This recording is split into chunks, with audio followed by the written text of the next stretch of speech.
Ok. Então vamos lá. Muito bom dia, gente.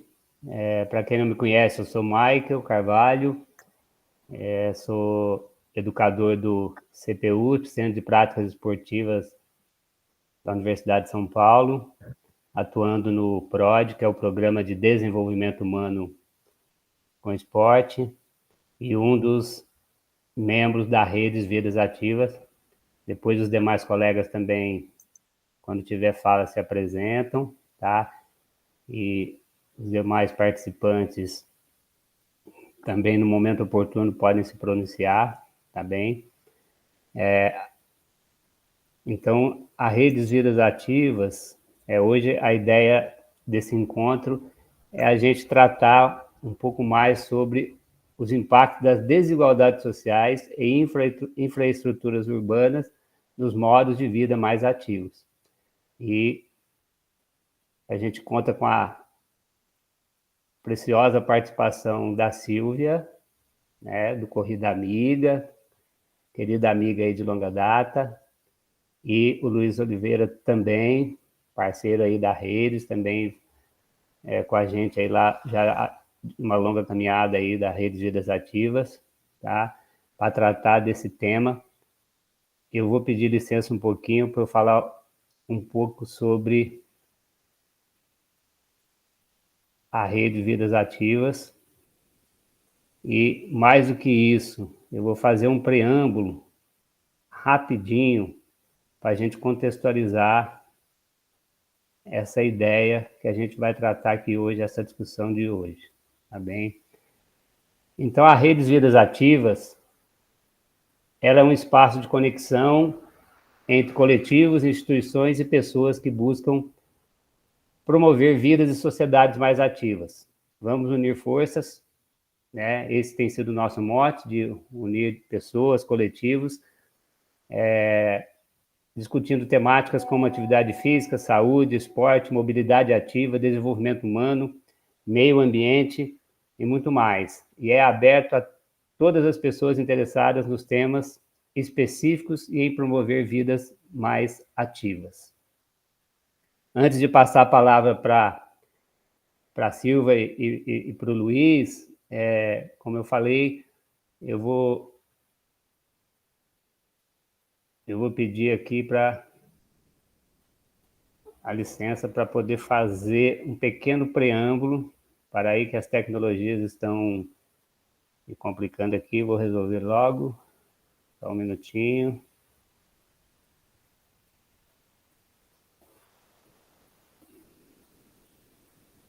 Então, como a gente vai falar dos impactos, né, das desigualdades sociais e da infraestrutura urbana, eu trouxe aqui um pequeno texto para uma reflexão inicial e, na sequência, eu passo a palavra para os convidados.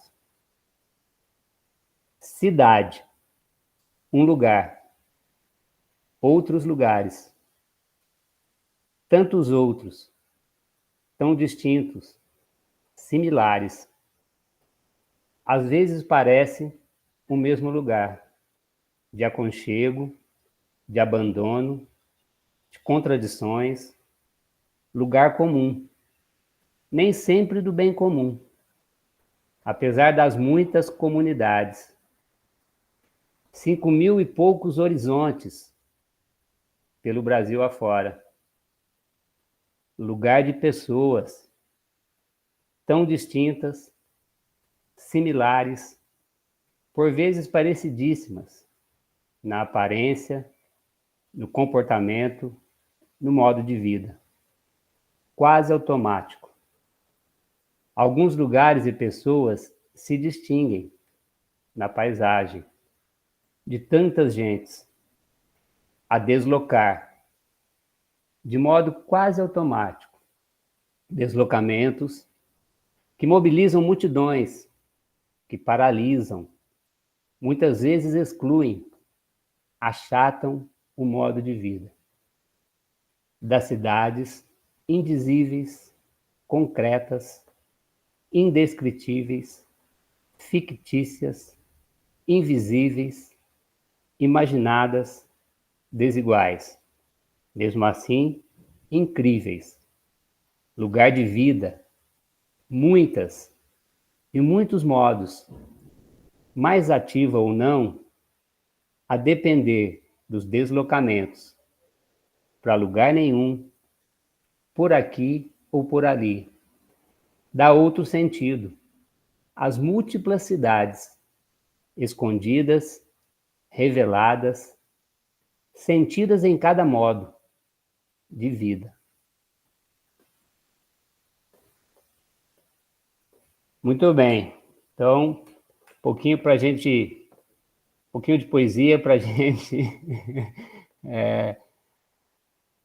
preparar a alma aqui para essa conversa que vai ser maravilhosa. E aí eu vou trazer uma outra referência e já passo a palavra para vocês. Marcos, depois, num outro momento, a gente traz aquele outro recurso, tá bem? Aqui é de uma estudante da Escola Politécnica da USP, chamada Carolina Okamoto, na sua defesa de dissertação de mestrado, onde o tema era caminhabilidade até o transporte coletivo. E uma das coisas, numa conversa que tivemos com ela, ela trazia a seguinte ideia: é possível ser saudável, feliz em aglomerações urbanas? E outra coisinha: o sistema de aglutinação de cidades cria um intrincado quebra-cabeças. Mobilidade, saúde, felicidade. Como resolver essa equação? E para isso a gente conta aqui para nos dar algumas luzes, alguns caminhos, apontar algumas saídas, ou contar para a gente coisas que já estão sendo experimentadas e com sucesso. Eu passo a palavra para o Luiz e para a Silvia. Tirem para o ímpar para ver quem começa, por favor. As damas primeiro, sempre. Tá bom. Bom, eu aqui, ó, reforço, né, o que o Cassione escreveu, que eu achei muito emocionante esse texto, Michael. Muito obrigada por iniciar a nossa conversa, né, com essas palavras.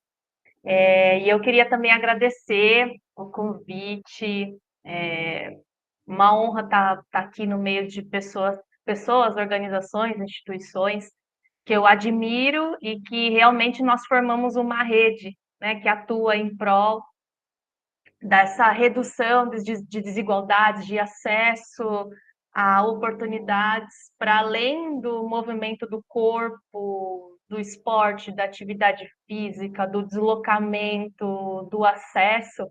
Esse nome, né, de vidas ativas, eu acho que ele engloba tudo isso, né? Ele engloba essa parte física, cognitiva, pessoal, coletiva, de uma cidade, de uma sociedade que todos e todas aqui desejam. Então, desejam e atuam, né, na esperança ativa. Não só desejam nesse plano do sonho, mas que realmente estão com o pé no chão, com o pé na rua, fazendo as coisas acontecerem, né, nas micro-revoluções. Porque o problema é muito grande, então por isso que eu chamo de micro-revolução, até para a gente manter o fôlego para seguir em frente. E celebrar as lutas e batalhas conquistadas, né? Não esquecer nunca de celebrar. Então, eu agradeço demais, assim, a oportunidade de estar aqui com vocês. E aí, como que funciona? Me fala, é um bate-papo, a gente tem perguntas, agora é só uma apresentação mesmo, é só um oi? Porque eu separei aqui algumas coisas para falar. Então, bora, vamos lá. Então tá, eu passo para o Luiz para ele falar alguma coisa ou não? Já entro aqui na minha fala. Pode ir direto, depois o Luiz se apresenta. Tá, e quanto tempo eu tenho? Quanto você precisa? Vamos deixar, sei lá, uns 15 minutos agora, pode ser? Tá bom, porque eu tô sem pressa, não sei vocês aí em São Paulo. Você sabe que esse tema aqui, ó, A gente, porque assim, mais do que falar do trabalho da ONG, né? O Instituto Corrida Amiga, ele existe há 10 anos e a gente atua muito nessa perspectiva da mobilidade ativa, do movimento do corpo, mas também da conexão com a cidade, de levar a população para a rua, para, enfim, ocupar os espaços públicos e com isso a gente entende que é um caminho, sabe, para transformar os espaços, para colocar a política pública funcionando, e aí também reduzir as desigualdades, atuar nessa perspectiva de ciência cidadã, cidadania ativa, no âmbito dos territórios educadores, com as várias escolas públicas. Eu queria também contextualizar, sabe, um pouco do nosso trabalho nessa linha do que dessas desigualdades então cumulativas, né, na nossa sociedade e no espaço urbano, que eles afetam a mobilidade, a acessibilidade, principalmente da população de baixa renda nas cidades. E tem uma música, né, um rap que eu gosto muito, que eu acho que é bem forte, que é do Rincon Sapiência, que chama Transporte Público. Depois eu posso compartilhar o link com vocês, né? E que ele mostra muito a realidade dessa população periférica que sai todos os dias dos seus bairros, dos extremos da cidade para ir trabalhar no centro, que perdem tempos das suas vidas, 4, 5, 6 horas por dia no transporte público. E ainda tem gente, né, que é contra o fim da jornada 6 para 1, dessa jornada desumana, né, e que é uma máquina realmente de moer gente, é uma máquina de moer sonhos, né? E ele fala: periferianos, distantes estamos, eles querem manos, minas, longe do plano, em cada vagão, vários bairros estão, mover, aglomeração, não é difícil de se ver, toda a multidão precisa embarcar, fazer o quê? E sem reclamar, o culpado não está no rolê, né? O culpado não está nesse rolê. E essas desigualdades cumulativas, elas afetam, sobretudo, a população mais pobre, das periferias, que moram longe, então, dessa região central, que concentra os empregos, serviços, as oportunidades, estudo, lazer, saúde, os sonhos, né? E eu falo muito isso dos sonhos porque trabalhando em 2023 e 2024, em parceria com o Unicef, ali em Cidade Tiradentes, que é um dos bairros mais vulneráveis, né, aqui de São Paulo, da cidade de São Paulo, eu escutei muito isso, sabe? Que por conta da falta de mobilidade, da segregação espacial em que Cidade Tiradentes se encontra em vários sentidos, você acaba com um sonho ali do jovem, que de repente até passou na USP, né? Tinha uma estudante lá que ela passou na USP no Butantan em geografia, estava super feliz, mas não deu, não aguentou essa jornada de 6 horas por dia no transporte público para acessar uma universidade pública. Então a gente está acabando com sonhos, né? E é um fenômeno que não é novo, não é nem falta de planejamento, é um planejamento que ele é induzido para isso, né? Então, não é para a gente falar, não tem planejamento. Tem sim, é o planejamento elitizado que ele foi planejado para isso, para a gente manter esse status quo, né? Que perpetua, então, essa exclusão social e econômica, né? As áreas periféricas, historicamente, são menos atendidas por sistema de transporte público de média e alta capacidade, menor infraestrutura cicloviária, rede de mobilidade a pé e por aí vai. E a tarifa do transporte público ela também é uma barreira significativa, né? Na renda mensal dessas famílias, chega a ocupar cerca de 20%. Isso é muito, né? Na renda mensal de uma família, para você colocar no transporte público. Trazendo um pouco também desse recorte das infâncias, dos jovens e adolescentes, que é um público que a Corrida Amiga trabalha bastante, né? Eu fico sempre horrorizada, e eu sempre penso assim, não é possível, eu acho que a sociedade não tem noção do impacto que as ocorrências de trânsito, da quantidade de mortes que isso causa nesse público de crianças e jovens, né, de 5 até 20 anos, mais ou menos, que isso representa a principal causa de morte, né, desse público. Então, eu falo assim, não é possível, eu acho que a população, de modo geral, não sabe desse dado, porque, para mim, assim, ele é um horror, é um dado super alarmante, e que, quando a gente tem noção desse dado, o que a gente precisa fazer?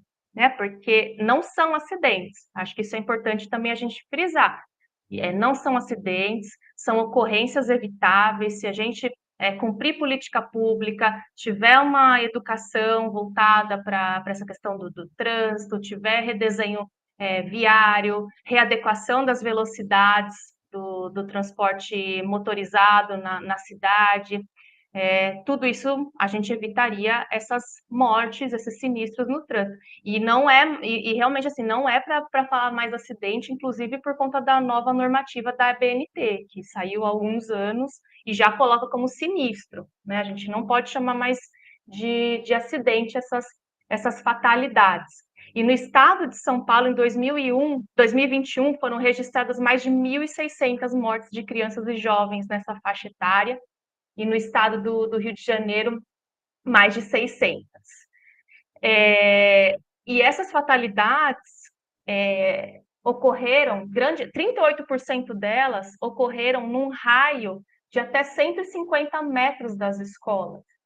Então, eu fico sempre pensando naquela imagem, né, da escola, quando a gente está entrando, saindo, aí tem um intervalo, as crianças correndo, aquela alegria, aquela energia da criança, e o quanto a cidade que a gente produz, ela pode ser perigosa, né? Nesse momento, enquanto a criança ela está correndo, ela está ali saindo da escola, e o quanto que esse entorno, esse raio de 150 metros, desse ambiente que deveria ser extremamente seguro e cuidador, né, para as nossas crianças, o quanto que isso está representando um risco pela forma que a gente desenha, né, as nossas cidades.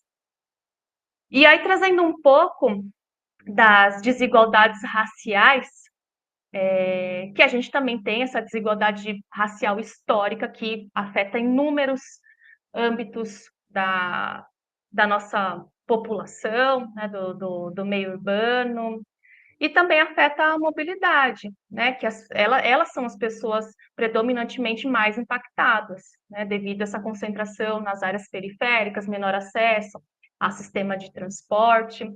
E as políticas públicas atuais, elas não abordam de forma suficiente essa questão racial, né? Inclusive, eu acho que isso ainda não mudou. Por exemplo, pesquisas como a Origem Destino, que é onde a gente vai identificar, diagnosticar a divisão modal, que é como a população se desloca. Se isso entrou foi recentemente, mas não me recordo, mas até então a gente não perguntava a raça, né? Essa questão racial, e quanto que isso é importante depois para a gente ter esse diagnóstico. Esse é um dos exemplos. Um outro exemplo, que é atrelado a um outro recorte que eu quero trazer, que é o recorte de gênero, é que a mulher preta periférica, ela é aí o grupo que é realmente mais impactado por todas essas questões, todas essas desigualdades, né? Porque as mulheres também, elas não realizam o deslocamento como os homens realizam, que é um deslocamento pendular, geralmente, saio de casa, vou para o trabalho, saio de casa, vou para o estudo.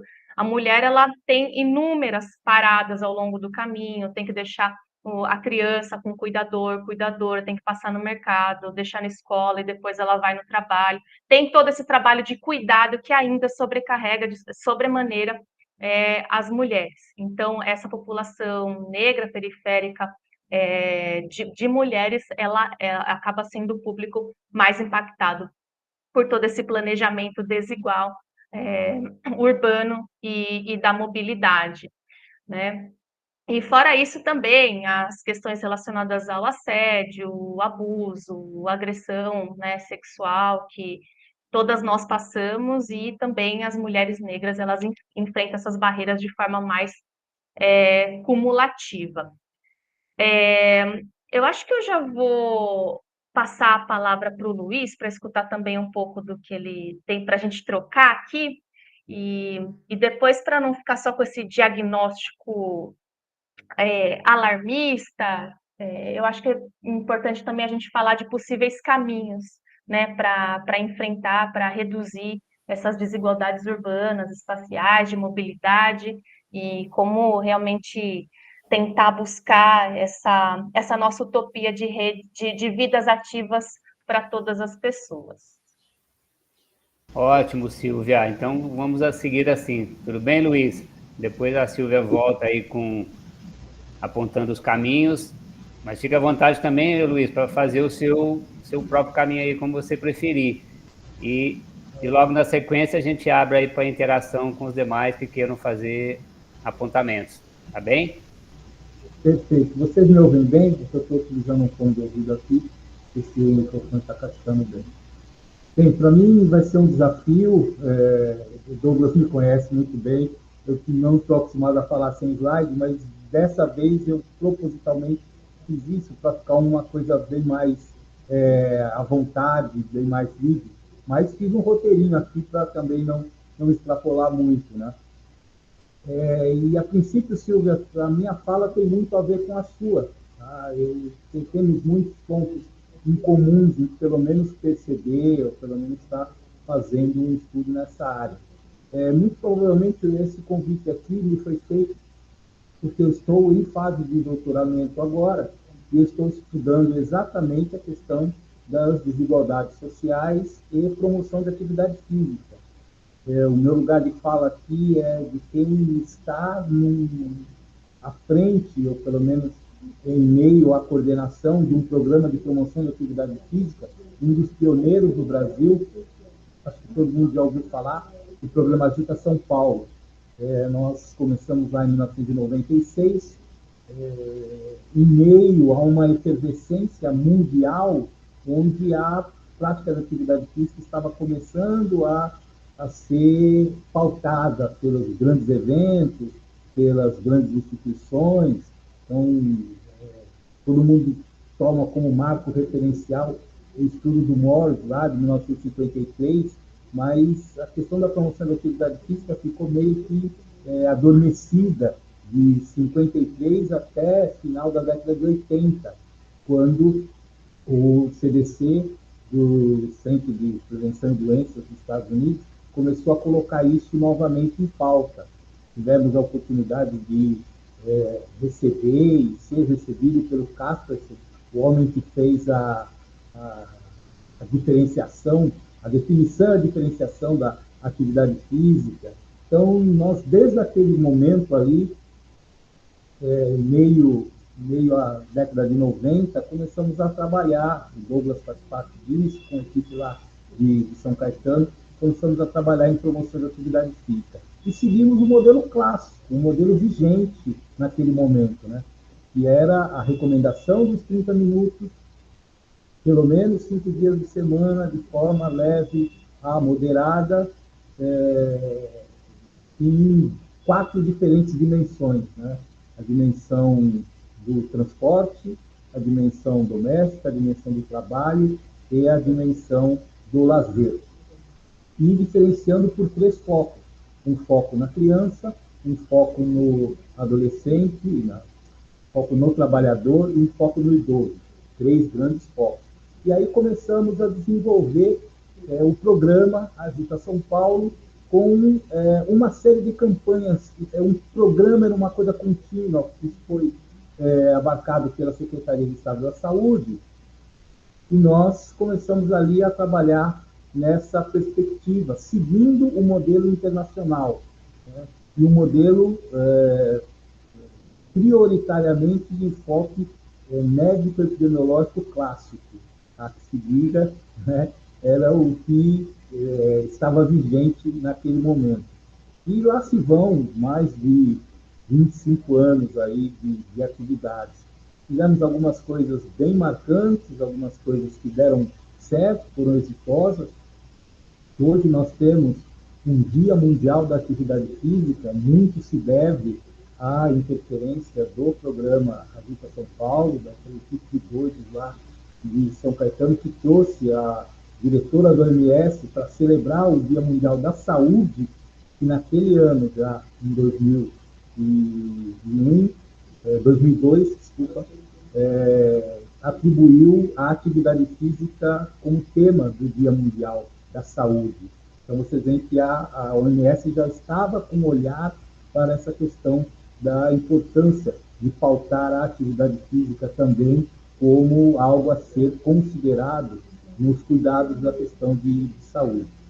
Aí a coisa foi evoluindo, muitas ondas vieram nesse universo da promoção da atividade física, foi-se estabelecido um instrumento, o IPAC, o Questionário Internacional de Atividade Física, porque haveria a necessidade de se mensurar. Depois o IPAC evoluiu para a GEPAC, depois vieram os instrumentos mais objetivos, os acelerômetros, e o acelerômetro deu uma grande guinada no rumo da promoção da atividade física. O acelerômetro permitiu que se avaliasse as atividades físicas com mais acurácia, o que permitiu avaliar a atividade física leve também. Então, essa possibilidade de mensurar a atividade física leve, se percebeu que não precisava tanto quanto se pensava anteriormente em termos de atividade física. A atividade física não podia não ser só moderada ou vigorosa, a atividade física leve também poderia estar envolvida. Então, muitas foram as iniciativas de promoção da atividade física, muitos foram os programas, porém, em 2018, nós tomamos meio que um choque, né? Quando a OMS lança a avaliação de 15 anos e intervenções, uma avaliação de 2010 de 2000 a 2016, e o diagnóstico é que não houve, no mundo todo, grandes modificações sobre a questão do nível de atividade física das pessoas ou da inatividade física. A referência foi até a inatividade física. E aí começou-se a falar, bom, então tudo que se fez nos últimos 15 anos não foi o suficiente para mudar o padrão de comportamento das pessoas. Tá? Sabia-se que já a atividade física e comportamento sedentário eram dois elementos distintos, que deveriam ser considerados de forma distinta, mas o cenário não era muito positivo. Aí as pesquisas começaram a entender que era mais do que gasto energético, era mais do que atividade física enquanto movimento corporal, era mais do que simplesmente a relação dose-resposta, atividade física e doença crônica. Tá? As coisas foram se expandindo. E eu acho que se podemos colocar um outro divisor de águas aí, foi exatamente a pandemia. A pandemia, ela veio evidenciar sobremaneira as desigualdades sociais. Uma coisa que já era presente na nossa sociedade veio se aflorar sobremaneira no momento da pandemia, quando as pessoas mais vulneráveis, as classes sociais menos privilegiadas, foram as mais impactadas pela pandemia. Foi onde mais pessoas foram infectadas, foram pessoas que tiveram maior prevalência de mortes mesmo, porque foram pessoas que não tinham como ficar em casa, tá? Não tinham acesso muito rápido à questão do tratamento, então isso começou a evidenciar essas diferenças.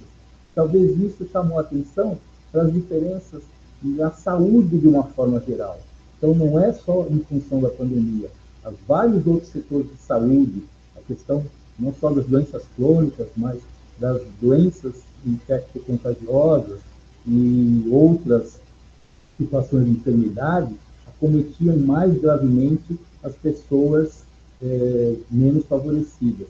Saiu um levantamento na época sobre a questão de expectativa de vida, e alguém que mora na região de Pinheiros, dos Jardins, tem quase 2 anos e meio de chance de expectativa de vida do que alguém que mora no extremo da Zona Leste de São Paulo, no extremo da Zona Sul. Então, isso dá a noção do quanto que a loteria do CEP, como a gente diz, né, aonde você nasceu, determina a sua condição de vida e até a sua expectativa de vida também. E não foi só no Brasil que esses estudos começaram a serem desenvolvidos, né?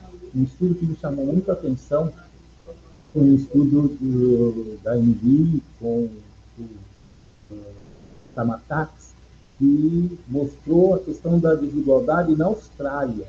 E olha que a Austrália é um país que tem o tamanho territorial mais ou menos do Brasil, mas que a população aqui da grande São Paulo, com 27 milhões de habitantes só, eles, país colonizado pela Inglaterra, e tem um bom nível educacional, né?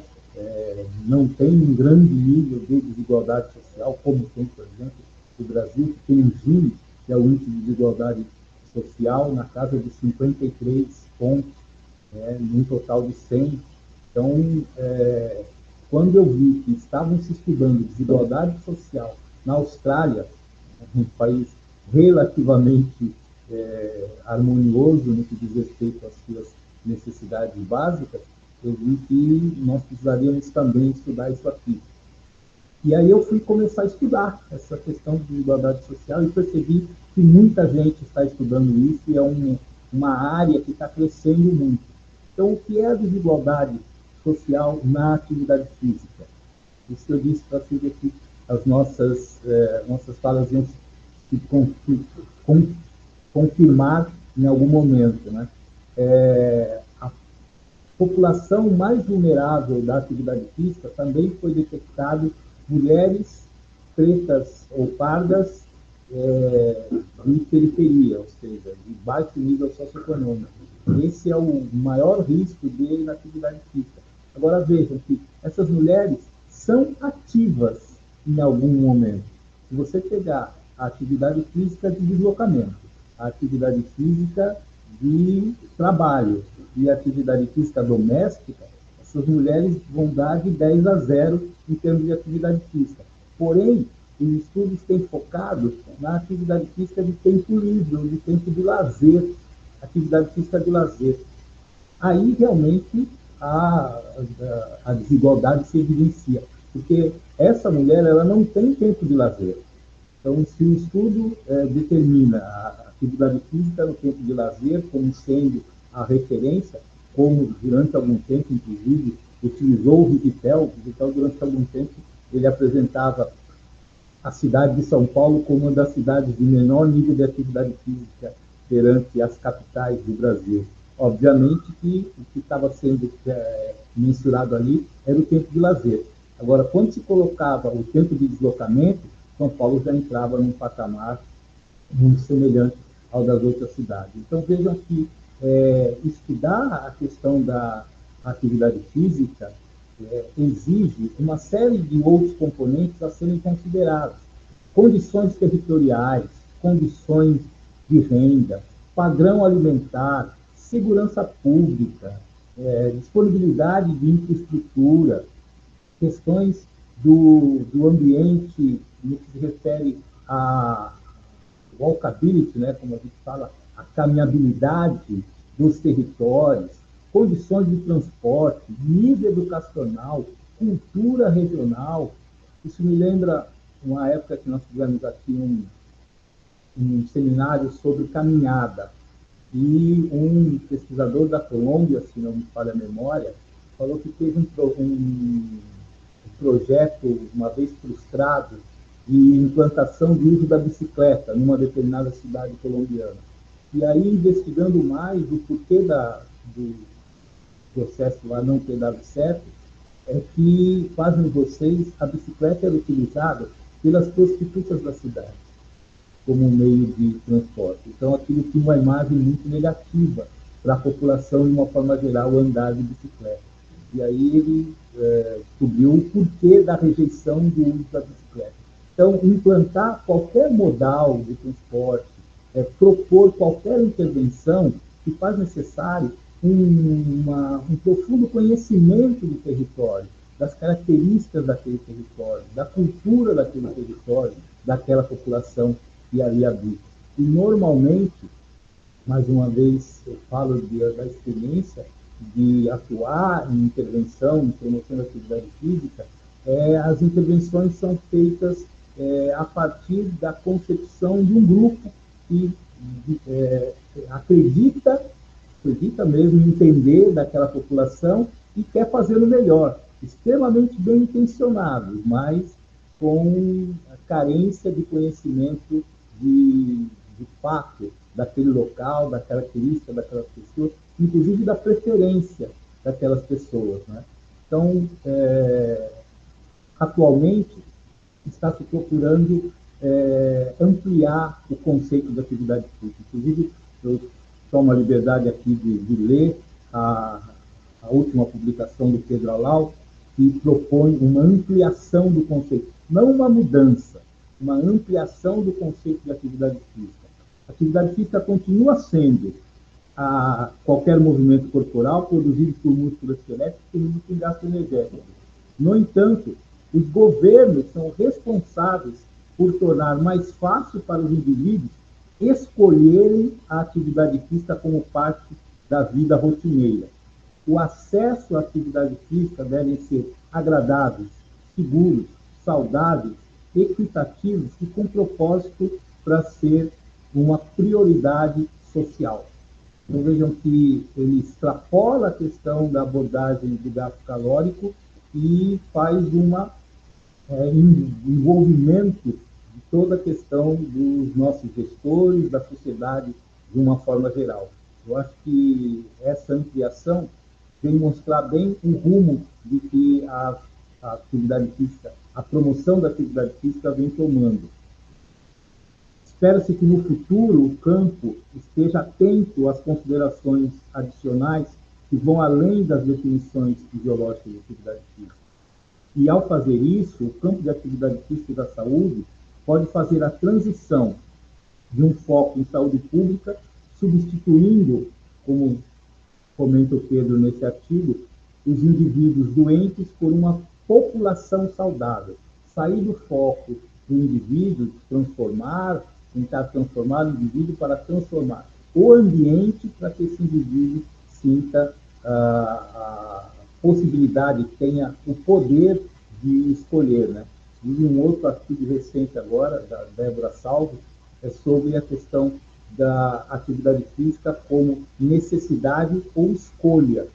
Então, o futuro da promoção da atividade física é que as pessoas sejam ativas pela escolha e uma necessidade. Como você citou também, a questão do deslocamento que as pessoas perdem. Essas pessoas estão indo de bicicleta porque optaram por uma questão de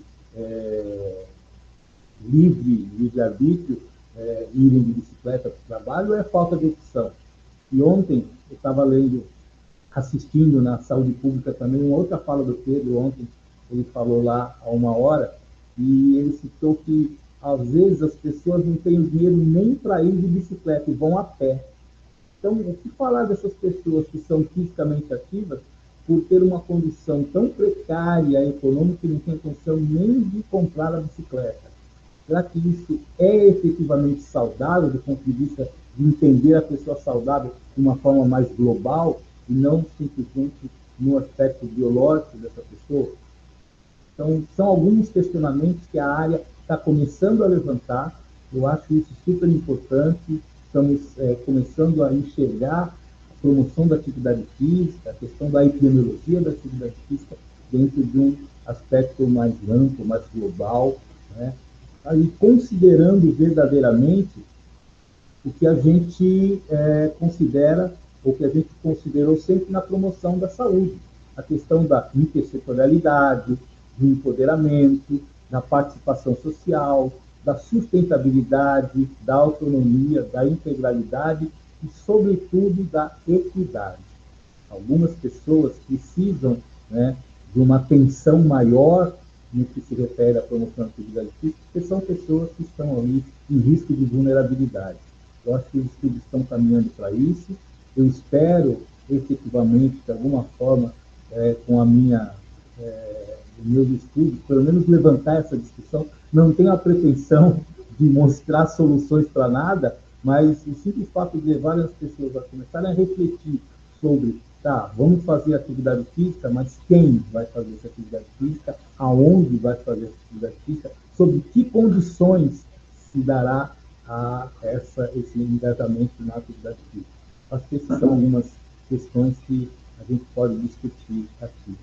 Acho que também fico por aqui e vamos abrir para as perguntas, para o pessoal também poder participar. Ótimo, Luiz. Muito obrigado. E bom aí você trazer essas diversas referências e também fazer um passeio histórico aí nas iniciativas, nos programas. Eu acho que a gente volta com a Silvia rapidamente, né, Silvia? Para apontar um pouquinho aí também nessa perspectiva das soluções, das boas práticas, boas experiências. Aí, na sequência, a gente abre aí para o pessoal interagir com vocês. Podemos fazer assim? Maravilha. Claro, por mim sim. Nossa, agradecer muito também a fala do Luiz. Aprendi bastante e vou depois querer todas essas referências que ele citou. Muito bom mesmo. E foi bem casada, né? Sem combinar, Luiz. Deu super jogo. E, bom, aí falando também do que vem sendo feito, né, no Brasil, no mundo, na América Latina. Eu participei de alguns estudos, né, recentemente, que fazia esse mapeamento de boas práticas voltadas para a mobilidade urbana sustentável. Um dos trabalhos, inclusive, foi junto com a Paola, né, ali na Frente Nacional de Prefeitas e Prefeitos, e depois eu posso compartilhar o link com vocês, que nós tínhamos algumas categorias para fazer esse mapeamento de boas práticas, que envolvia desde gestão metropolitana, mobilidade ativa, a parte de tecnologia, né? Enfim, depois eu compartilho com vocês. E muito também com o foco em mobilidade, desigualdade e gênero. Então, políticas públicas também que vêm sendo construídas com esse olhar específico de gênero, em Bogotá, numa outra cidade também, acho que em Barcelona, né? Enfim, que tem esse olhar para esses públicos mais vulneráveis e que acaba impactando todos os públicos. Quando a gente faz alguma política pública direcionada para a infância, para a pessoa idosa, para gênero, enfim, a gente acaba beneficiando todas as pessoas que circulam pela cidade, né? E também depois, isso foi em 2021, 2022, depois eu posso compartilhar o link com vocês. E em 2023, nós fizemos um trabalho junto com o Unicef também, um documento em que a gente mapeou algumas iniciativas de requalificação do espaço público, planos de bairro, rota escolar segura, transporte público e mobilidade urbana, lazer e educação. E aqui a gente pode colocar, por exemplo, a mobilidade urbana, lazer e educação. A própria Paulista Aberta, o programa Paulista Aberta, é uma baita política, né? E que inspirou muitas outras cidades do nosso país, até cidades menores, como o Rua de Gente, de Benevides, no Pará, que é uma cidade que aos sábados e domingos começou então a abrir para as pessoas no centro da cidade uma via das 6 às 10 da noite, das 6 da tarde até as 10 da noite, e incluía, inclusive, um trecho de rodovia estadual. Então, aí tem uma mudança de paradigma mesmo, porque é uma rodovia estadual, né, que acho que vocês já podem imaginar, pensando na realidade, né, do Pará e de outras cidades e de outros estados e cidades similares a Benevides, como que funcionam nessas rodovias. Então, de repente, uma política pública por meio impulsionada pela população de transformar essa via numa rua de gente, ocupada pelas pessoas. E aí depois também, como desdobramento dessa iniciativa, outras políticas públicas voltadas, por exemplo, à primeira infância na cidade, o plano municipal da primeira infância, ele foi também desenvolvido a partir daí.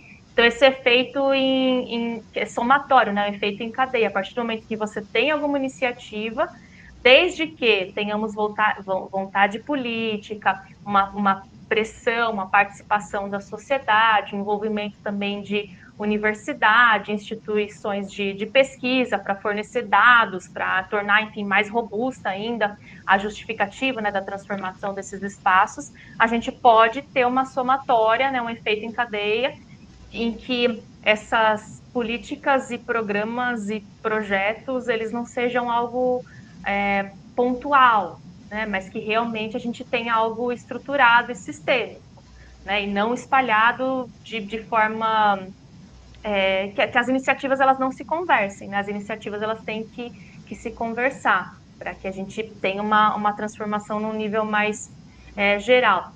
Tem ali também no Recife o Parque Capibaribe, que é um parque linear também, e que essa iniciativa ela é muito interessante e ela envolve também a universidade, o INCITE, que é também uma instituição, é um grupo de pesquisa também vinculado à universidade, tem o envolvimento da população, um trabalho muito bonito também de uma organização social, eu esqueci agora o nome, mas um trabalho muito bonito que eles fizeram, inclusive para incluir as crianças no processo participativo, delas escrevendo cartas, o que elas desejariam ali para o Parque Capibaribe, as próprias iniciativas de rota escolar segura que tem aqui em São Paulo, tem o programa 2.0 também no Rio de Janeiro, que visa olhar então para esse trajeto casa-escola, para o entorno das escolas, para tornar esses ambientes mais seguros do ponto de vista viário, mas também do ponto de vista da segurança pública, né? Combate às violências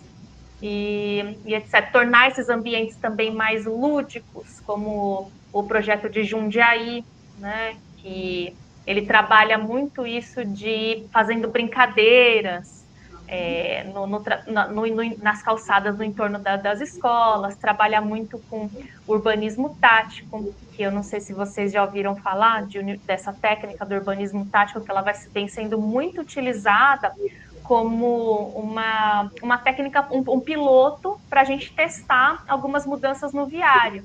Né? Então, são iniciativas de baixo custo, de curto prazo, e que elas visam, depois desse momento de teste, com tinta, com vaso, com flor, com atividades de ativação do espaço, sempre tem algum evento de inauguração, né, dessa iniciativa, que fazendo depois esses testes, e não só o teste da intervenção física, mas também o teste do como que a população se apropriou, aprovou ou não, deseja ou não algumas mudanças a partir dali, que isso vira então uma intervenção permanente, trazendo todas essas demandas e esses ajustes. Então, o urbanismo tático ele vem sendo uma técnica, uma iniciativa assim bem chave, tanto para trabalhar o rota escolar segura, para trabalhar o ruas completas também, que é quando você olha para uma rua e faz a redistribuição desse espaço, acomodando os vários modos de transporte e priorizando os meios de transporte sustentáveis, né? Os ativos, bicicleta, a pé, patins, patinete, por que não, skate, e o transporte público coletivo, com também tratamento das vias em termos de sinalização horizontal, vertical, readequação das velocidades, né, e tudo mais. E as políticas de transporte público coletivo, que eu acho que nos últimos anos, inclusive por conta da pandemia também, virou um boom assim essa questão da tarifa zero, né? Que até então pouquíssimas pessoas falavam sobre isso, tipo, não tem como, e por conta da pandemia, né, não sei também se vocês sabem, mas a maior parte do transporte público ela é paga por meio da tarifa, então o usuário que faz o pagamento, então como legal, Sônia. Depois posso compartilhar mais contigo sobre o urbanismo tático. Inclusive, na Corrida Amiga, a gente também trabalha uma linha do urbanismo tático, mais no intuito de revitalização de praça, fazer pinturas, brincadeiras lúdicas, a gente chama de urbanismo tático-lúdico, porque nas nossas iniciativas a gente ainda não foi para a intervenção no viário, para fazer essa readequação do viário, né? A gente fica mais na calçada, nas praças, né? junto com as escolas e com as crianças. E aí do transporte público, né, essas iniciativas de tarifa zero, que, enfim, busca, então, mudar essa lógica de pagamento do transporte público, em que, porque se você coloca que a maior parte do recurso ele virá do pagamento das pessoas ali, da catraca, é uma lógica de quanto mais pessoa no transporte público, mais as concessionárias tendem a lucrar, menos qualidade, né, de transporte para a população, e de acordo também com a nossa Constituição Federal, em 2015, ali no trecho em que fala dos direitos, né, da população, o transporte ele foi colocado como um direito. Então, o transporte ele é um direito, ele não pode ser tratado como mercadoria. Com todos os cuidados que a gente tem que ter, sei que não é simples, todo o sistema de pagamento, as várias fontes, tem governança, tem questões fiscais a serem trabalhadas, mas a gente precisa sim mudar essa lógica, né, em que a maior parte do pagamento do transporte público ele não pode vir da tarifa e ele tem que sim vir de outras fontes, subsídio do poder público. Em Maricá, no Rio de Janeiro, eu sei que ele tem um contexto muito específico, né, por conta da exploração do petróleo, mas também boa parte do recurso para fazer o pagamento do tarifa zero em Maricá vem dessa iniciativa. Existe também taxas que a gente poderia colocar que são aplicadas ao transporte público privado e isso ser revertido para o transporte público coletivo, o próprio pedágio urbano, que eu aprendi com uma iniciativa da Espanha. Depois eu sou muito ruim para guardar os nomes, gente, mas uma iniciativa da Espanha em que ela mudou o nome, inclusive, do pedágio urbano para um pagamento contra a poluição, contra a emissão. Porque é isso, quando você tem uma zona que você reduz a presença dos carros, você também tem uma redução da emissão de poluentes. Então, como também assim, a forma que você comunica. Estou trazendo esse exemplo porque isso também é um ponto-chave, que eu acho que tem muita relação, inclusive, com o que o Luiz falou, que é como você comunica essas mudanças, sabe, para a população.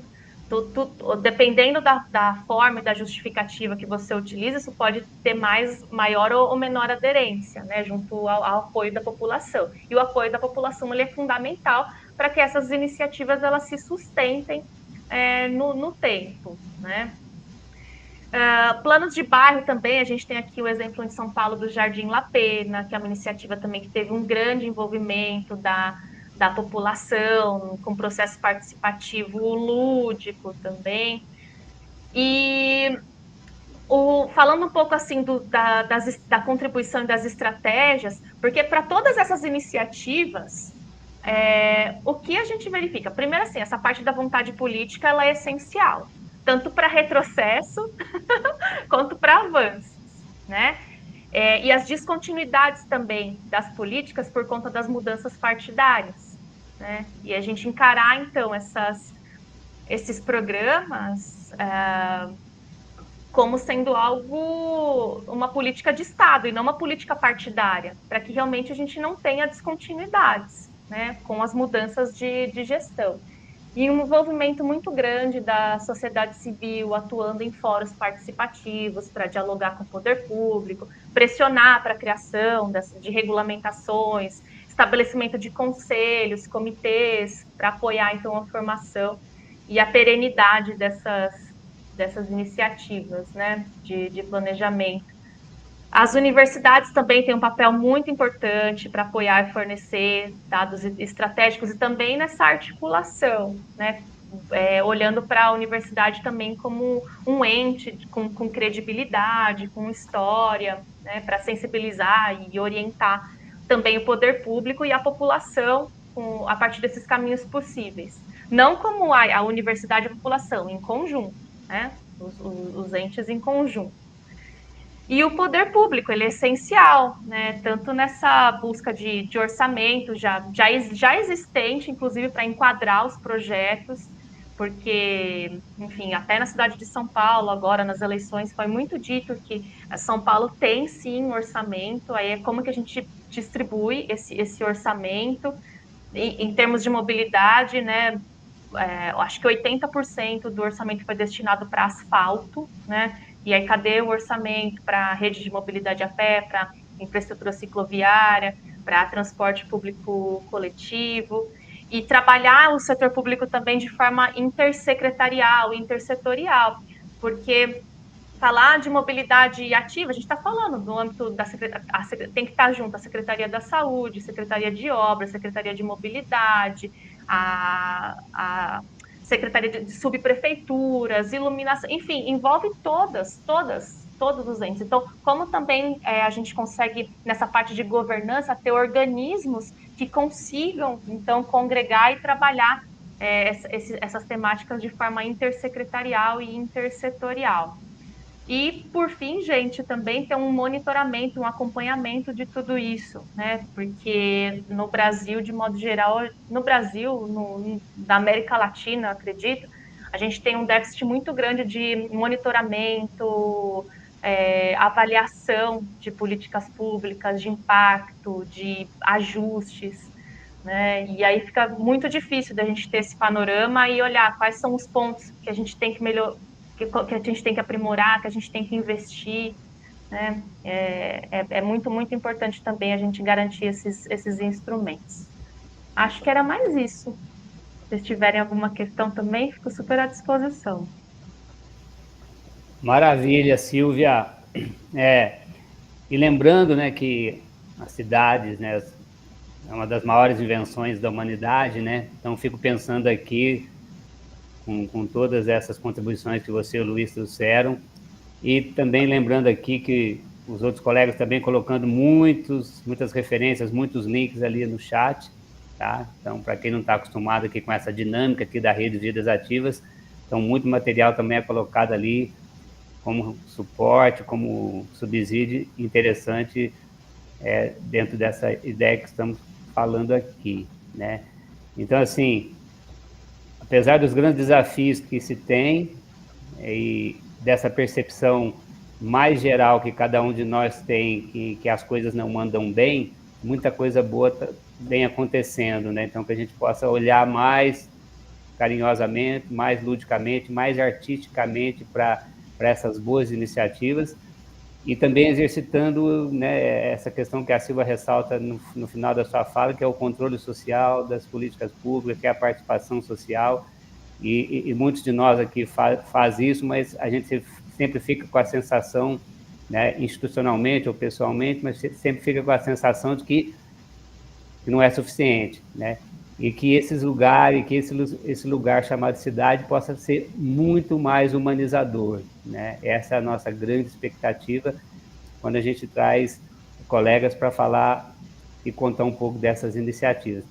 Então, dito isso, eu abro aí para interação, quem quiser se pronunciar, fazer algum apontamento, por gentileza.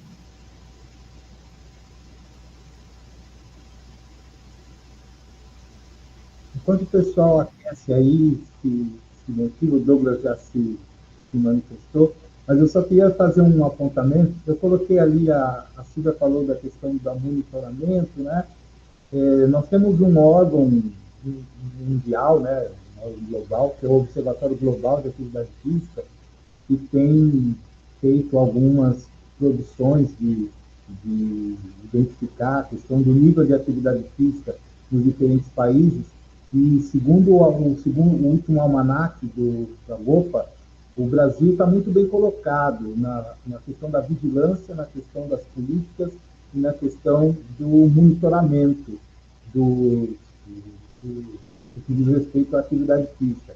E nós somos o país, segundo também os dados do GOPA, que é o quarto país em contribuição na literatura de atividade física e saúde no mundo.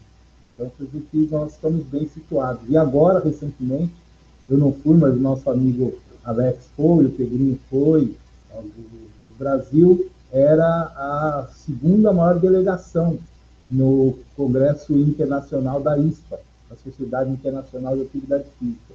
Então, com o protagonismo do Pedro, do Alex, inclusive. Então, o Brasil está bem situado nessa área. Temos muito a fazer. É que, comparado com os outros países, não estamos distantes. Estamos ali, ombro a ombro, com países como Estados Unidos, Austrália, Inglaterra. Não estamos fazendo feio no baile, não. Mas, diga, Douglas, a palavra é sua. Obrigado, Silvio. Obrigado, Luiz, pela conversa, né? Muito bacana.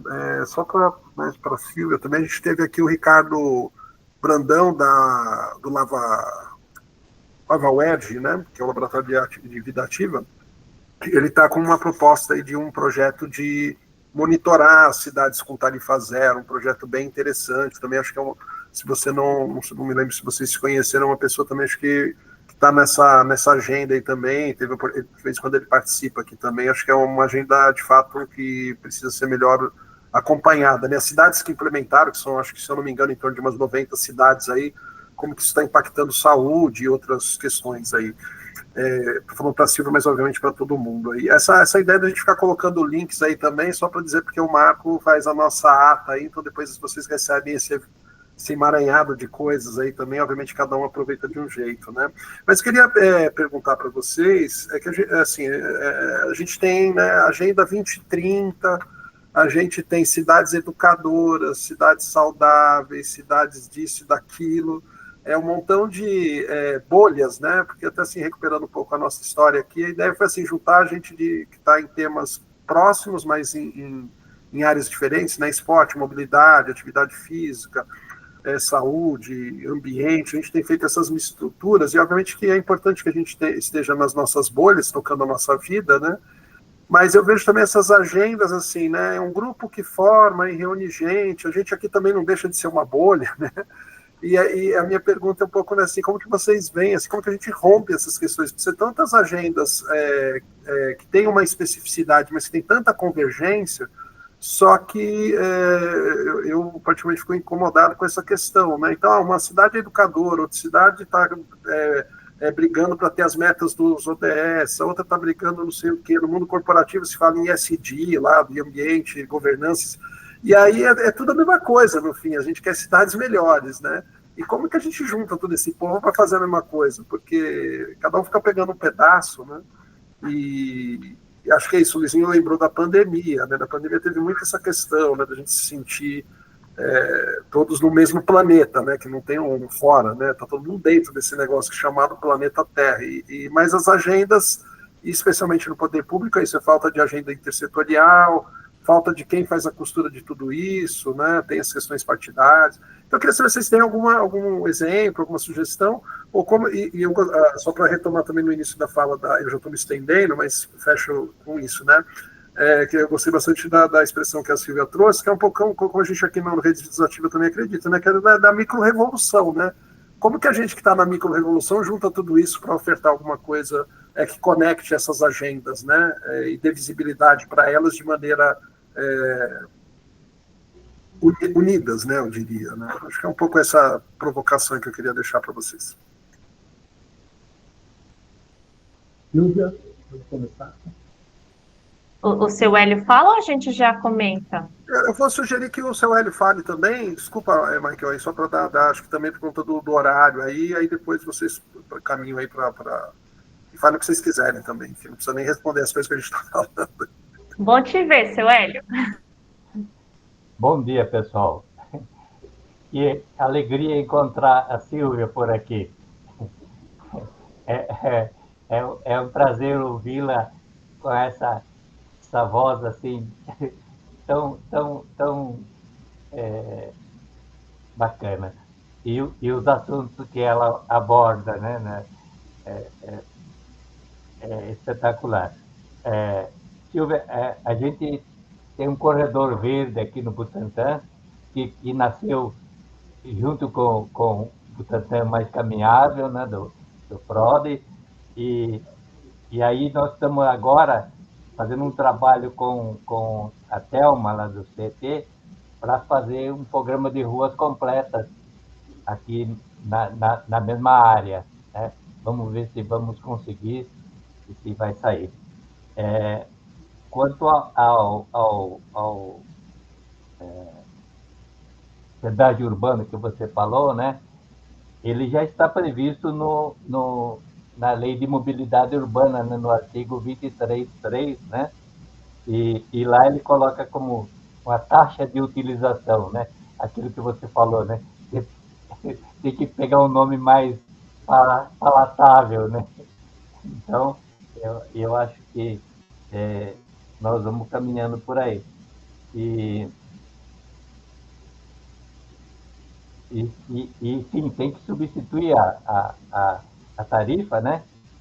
E, por outro lado, ele também é solução para administrar a demanda que existe por vias urbanas que não conseguem acompanhar, né? Era isso. Muito obrigado.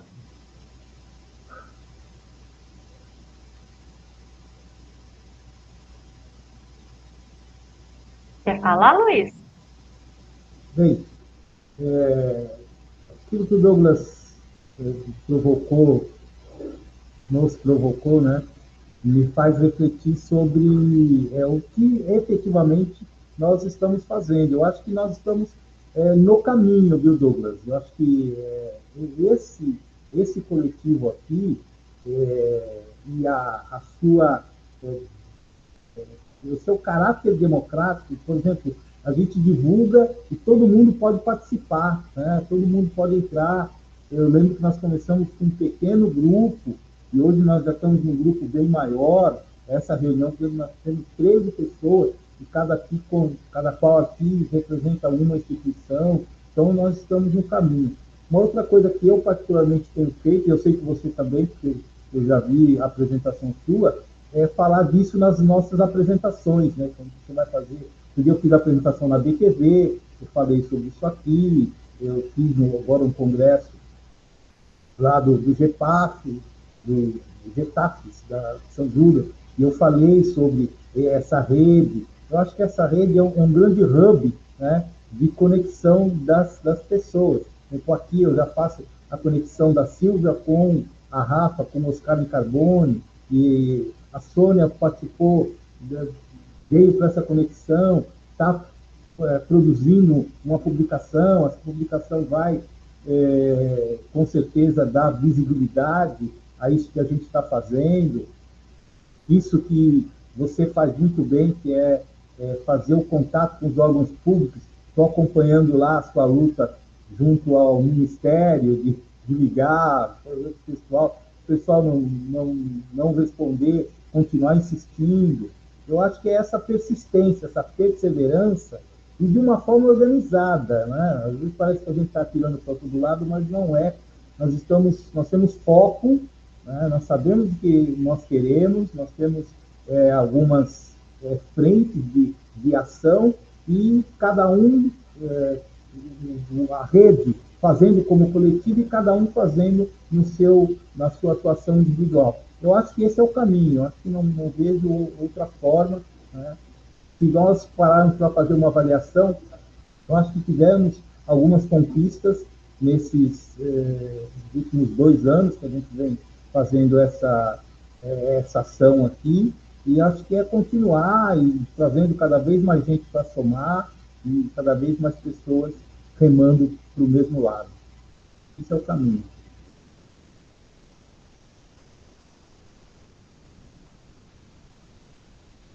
A Sônia pergunta?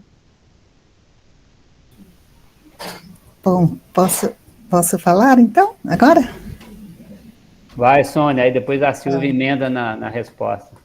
Ah, tá certo. Não é nenhuma pergunta, né? Eu fico tão mexida com tudo isso que eu ouço, não é? E talvez alguma contribuição saia da minha fala, porque não é, na verdade, uma pergunta. Desde a poesia que você nos ofereceu logo no início, Michael, e depois a Silvia falando, ela foi falando, e eu vivo aqui na Zona Leste, né, de São Paulo, aqui na Ermelino Matarazzo, onde está aqui o amigo Douglas, aqui tão próximo da IAGE.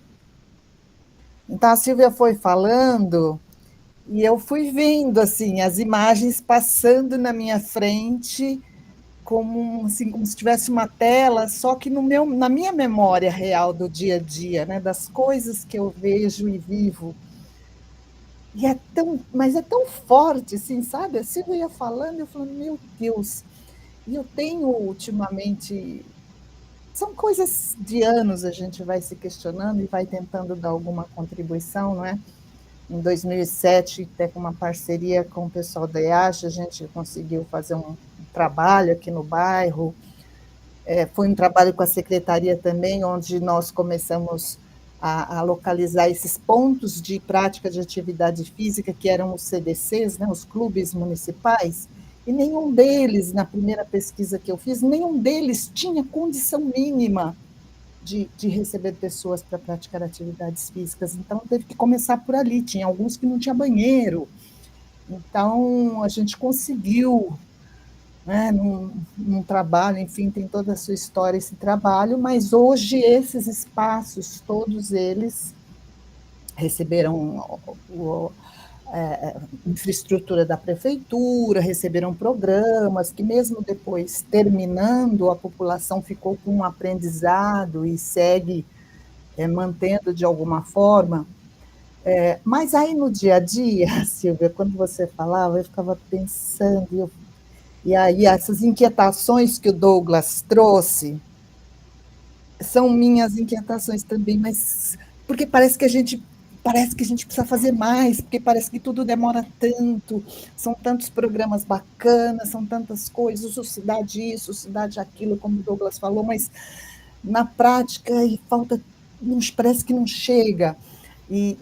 Mas chega, né? Porque como esses CDCs, que são anos, foi em 2007, 2008 que a gente fez isso, e hoje esses espaços têm iluminação, têm uma estrutura, têm programas acontecendo lá. Mas a aflição, acho que vem dessa questão que vocês trouxeram hoje, que é da desigualdade, que é muito grande.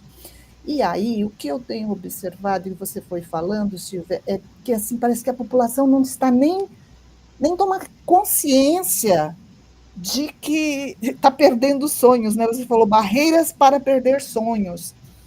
E elas não têm essa consciência. Eu tenho levado daqui para eu chegar, por exemplo, na Radial Leste, que me dá acesso para outros lugares onde grandes coisas acontecem. 1 hora de tempo, 50 minutos a 60 minutos para chegar ali no começo da Radial Leste e aí de lá ir para um outro lugar, que vai mais 1 hora. Então, assim, o tempo que você gasta, e aí as pessoas que vão trabalhar todos os dias, tendo que ir até esse lugar para pegar esse metrô, ou mesmo que seja de carro, é uma dificuldade, é um esforço tão grande.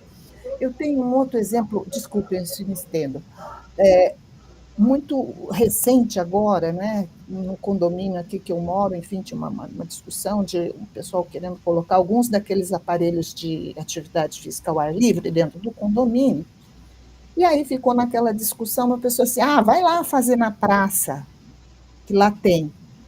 Mas aí você fala assim, não, mas não dá para ir até a praça. Algumas pessoas que já estão num processo já de envelhecimento, não tem condição de ir. Eu ando, eu caminho, eu vejo, a calçada não tem condição nenhuma de andar. É muito buraco, ou é muito estreita, não tem como andar. São muitas barreiras, né? Fora que ali naquele local, naquela praça onde estão esses aparelhos, está cheia de lixo, está cheia de pessoas morando ali, juntando coisas. Também tem, sim, usuários de droga, e aí isso também são barreiras para que algumas pessoas... Como é que eu vou até lá? Vai cair, né? A pessoa mais idosa, ela vai cair. na calçada, ela se arrisca com os veículos que passam por ali, ela se arrisca porque se ela levar um celular para tentar se comunicar com alguém da família, ela pode ser roubada, eles empurram e ela cai no chão. São, assim, muitas barreiras. E aí eu fiquei pensando, mas parece que a gente não tem muita consciência de que tudo isso são essas barreiras que você falou, que não só me limitam, me impedem de praticar a atividade física que eu desejo, com a mobilidade que eu desejo, e uma coisa que você falou que eu achei que foi muito forte, assim, que é roubar o meu tempo, e é tempo de vida, né? Rouba sonhos e rouba tempo. Então, assim, só para... acho que desabafei um pouquinho assim só, tá, gente? Mas fica assim 1000 coisas na minha cabeça cada vez que eu participo aqui com vocês. Eu espero, sinceramente, ainda ter condições de fazer algumas coisas que eu gosto, de fazer alguns trabalhos. Eu perguntei nesse que você falou do urbanismo tático, e aí eu fico vendo o Douglas ali, e aí eu fico, não, mas meu Deus, eu tenho que ir lá falar com o Douglas, eu acho que a gente pode fazer uma coisa assim, assim, assado, para dar continuidade àquele trabalho que a gente fez em Hermelino Matarazzo, com, né, esse sonho de ser um ponto, um centro onde a gente possa usar como olha, né, dá para fazer uma referência, um modelo de algumas coisas bacanas que acontecem ali. Inquietações, que é o que essa reunião provoca na gente. Enfim, muito obrigada mesmo por tudo, porque eu vou continuar aqui com essas minhoquinhas fervendo aqui na minha cabeça. Obrigada por tudo. Silvia, deixa eu só roubar um segundo para fazer Claro. um registro. Só para, assim, a Sônia sabe disso, mas eu acho que é importante, não sei se eu já tive algum momento de reconhecer isso nesse grupo aqui. A Sônia, quando eu entrei aqui na IASH, né, e dizer também que a Silvia também tem isso em comum, porque ela é filha aqui da IASH, né, enfim, ela é ex-aluna, fez pós-doc aqui, enfim, então também isso foi assim que eu a conheci, né. Mas para dizer da Sônia, que a Sônia foi supervisora de esporte em Hermelino Matarazzo, e quando o meu primeiro projeto de pesquisa aqui foi identificar a rede de atores que promoviam atividade física aqui no ambiente, nessa perspectiva mais ampla, né? E a Sônia foi identificada por todos os atores, foi assim que eu a conheci também um pouco mais, né? Ela foi identificada como a principal articuladora dessa rede aqui de Hermelino Matarazzo, né? Porque as redes, elas podem ser visíveis ou não, mas elas existem, elas estão por aí, né? E no caso aqui de Hermelino Matarazzo, enquanto supervisor, era a pessoa que mais fazia articulações, mais reconhecida como uma liderança, enfim, né? E obviamente que, como quase tudo, né, os cargos, seja no setor privado ou não, né, tão muito, assim, eles acontecem, mas são pessoas que ocupam esses lugares, né, as instituições. A gente fala dos políticos, mas tem político bom, tem político ruim, assim como tem profissional de educação física bom e ruim, assim como tudo na vida. E, de fato, um trabalho bem bacana foi feito e, infelizmente, ela deixou de ser supervisora. Né? E aí as coisas acabaram não se caminhando, porque isso, outras pessoas assumiram, não tinha esse poder de articulação. Mas só para registrar, então, que ela é a pessoa da articulação, de furar a bolha, juntar gente, e fez bastante diferença aqui no território, que infelizmente eu peguei o finalzinho, né, na saída dela, mas a gente conseguiu primeiro identificar até como uma produção de um artigo esse trabalho que a Sônia fez. Então, só para deixar esse reconhecimento que após essa fala dela, implicada aí com as questões, né, da vida cotidiana e dos modos de vida, né, que nos afetam a todos aqui. Desculpa se vai roubar uns minutinhos teus, mas acho que é importante fazer esse reconhecimento. Super, mega pertinente, não roubou não, você incluiu. Maravilha, muito bom saber. E foi bom também escutar todo mundo, porque na verdade eu estava tentando ganhar tempo para tentar responder sua pergunta, Douglas, porque é uma pergunta-chave, né? E eu me faço essa pergunta acho que quase todos os dias, né? E aí, de novo, né, para tentar olhar o copo também meio cheio, sem ser poliana e ingênua, tá, gente? É só uma questão mesmo que eu acho que é um fato. A nossa Constituição Federal de 88, ela é super nova, os vários ganhos, né, em direitos sociais, políticos, enfim, é tudo muito novo. É que a gente quer essa mudança, a gente precisa, né, quem atua ali todos os dias com com a situação da desigualdade escancarada na nossa cara, a gente quer a mudança para ontem, né? Mas só pensando no âmbito assim da sociedade de modo geral, que essa coisa ela vai ser muito paulatina mesmo, né? E a gente tem que, enfim, atuar, mas ao mesmo tempo olhar para esse todo, para essas transformações do curto, médio, longo prazo, né? Também como uma forma de acalentar a nossa alma um pouco. E, Douglas, eu acho que para responder a sua pergunta de uma forma breve, tem muitas camadas aí envolvidas. E eu concordo com o Luiz, o Rede Vidas Ativas, eu acho que é um dos caminhos possíveis, porque aqui, além desse mapeamento dos atores e das temáticas, tem essa tentativa de um estabelecimento dessa agenda comum. Um outro exemplo também, a RENS, né, que a Corrida Amiga é membro. Ali a gente também identifica que a RENS ela congrega essas várias temáticas com outros atores, e aí entra a Corrida Amiga lá, sabe? A RENS como um guarda-chuva, a Rede Vidas Ativas como um guarda-chuva. Agora também a Corrida Amiga entrou numa outra rede de áreas verdes, que eu não me lembro o nome, mas enfim, a gente está participando ali também. A Rede Nacional da Primeira Infância, a Corrida Amiga participa, a rede lá da ANTP, Associação Nacional de Transporte Público. Eu sei que eu não estou chegando nesse mundo ideal que você falou, que para mim é isso, a gente está falando a mesma coisa. Mas, sabe, pensando nesse passo a passo, nesses caminhos. Essas redes que estão mapeando e congregando, estabelecendo essas agendas comuns, para mim, assim, eu identifico que são possíveis caminhos para a gente ir ganhando essa sinergia e potencializando, sabe, as vozes. Então, algumas dessas camadas, e aí eu trago também um pouco para a camada da nossa realidade como uma organização social pequena no Brasil, que no nosso dia a dia a gente também tem que sobreviver, sabe? O nosso cotidiano que ele é muito duro, né? E às vezes é um trabalho de fôlego e que sobra pouco tempo também para a gente se engajar nessas redes que potencializam, trazendo um pouco dos desafios e das dificuldades. Não tenho, sabe, resposta. Eu acho que é bem complexo, tem várias camadas para a gente lidar, mas, de novo, assim, concordo com o Luiz que o que a Rede Vidas Ativas está propondo, eu acho que é uma das formas da gente alcançar esse objetivo, sabe? De chegar em algum momento em que realmente a gente tem essas temáticas, óbvio, com as suas subcamadas, porque tem especificidades de cada um dos temas, mas que a gente consiga realmente ter esse movimento mais uníssono, né? E esse é um dos propósitos realmente da Rede Vidas Ativas, né? Lá no começo a gente brincava muito com a questão o que nos conecta, né? Então, e essa é a ideia, amplificar cada vez mais essa voz, essa rede, e é isso que ela tem feito ao longo desses anos, né? Caros colegas e colegas, contando aí com as mais diversas experiências, não só em São Paulo, mas como o Douglas já citou, no Rio de Janeiro, outras pessoas também que têm nos acompanhado e trazido a sua experiência de outros estados do país.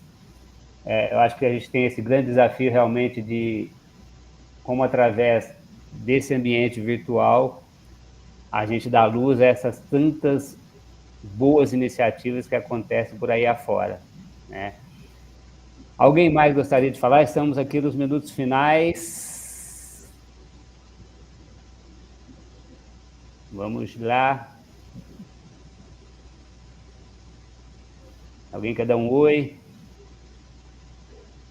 Senão o Marcos vai colocar aí um slidezinho. Eu tô brincando, vou brincar, só estou esperando a Ana perguntar se ela pode tirar a foto, mas como ela não falou, eu dou a deixa aí, na verdade. Ela já tirou várias fotos, não, Ana? Eu ia abrir o microfone para falar duas coisas. Uma era para agradecer só pelas falas que foram muito legais e inspiradoras, né? Como sempre a gente tem aqui na Rede Vidas Ativas. E a segunda, Douglas, era da foto mesmo. Posso fazer já? Vou tirar, então. Quem quiser abrir a câmera, né? Então, faça a fotinha, aí o Marcos coloca aí um outro recurso aí para a gente sair. Vai tirando a foto aí, a que ficar melhor você usa. Ah, então tá bom, tô sorrindo. Deixa o pessoal se soltar aí.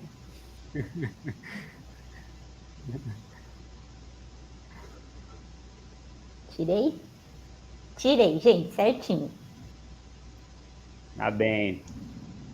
Maravilha. Enquanto o Marcos prepara ali, e aí também, se alguém tiver algum recado, né, rapidinho, vai pensando aí. Enquanto o Marcos prepara, então eu vou fazer uma pequena síntese aqui, muito sucinta. Ambiguidades, contradições, dilemas do habitar nas cidades.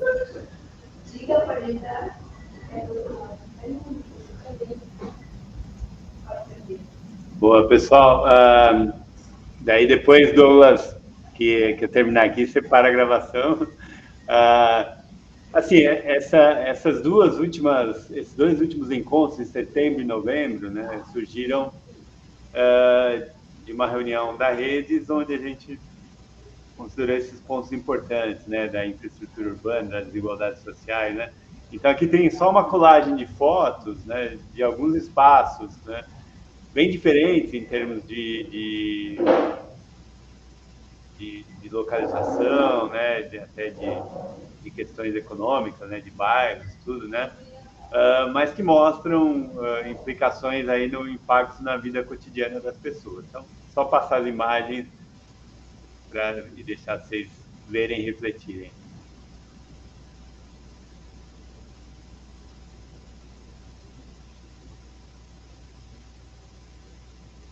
Enquanto você passa aí, Marcos, você vê que aqui na nossa própria situação, eu percebi aqui uma exposição da desigualdade.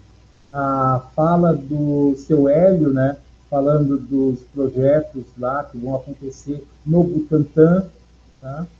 Que acontecem ou que vão acontecer, está se planejando alguma coisa lá, e a fala da Sônia, de Hermelino Matarazzo. Então, isso é São Paulo, né? Nós temos vários São Paulos dentro de São Paulo, né? Locais onde você tem condições de fazer alguma coisa, e olha, mais uma coincidência, nos dois lugares tem USP, USP Butantã e USP Leste, mas são situações completamente distintas.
Era isso.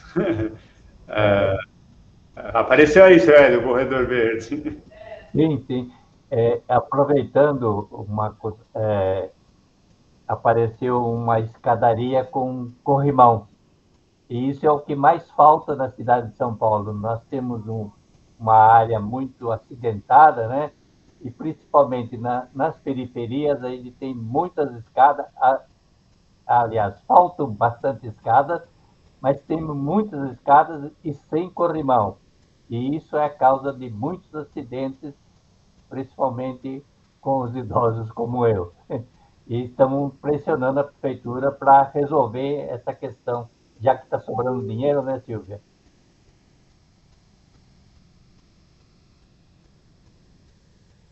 Bom, essa série de fotos é uma provocação para a gente talvez pensar uma outra sessão aqui do Redes Vidas Ativas com foto e imagem.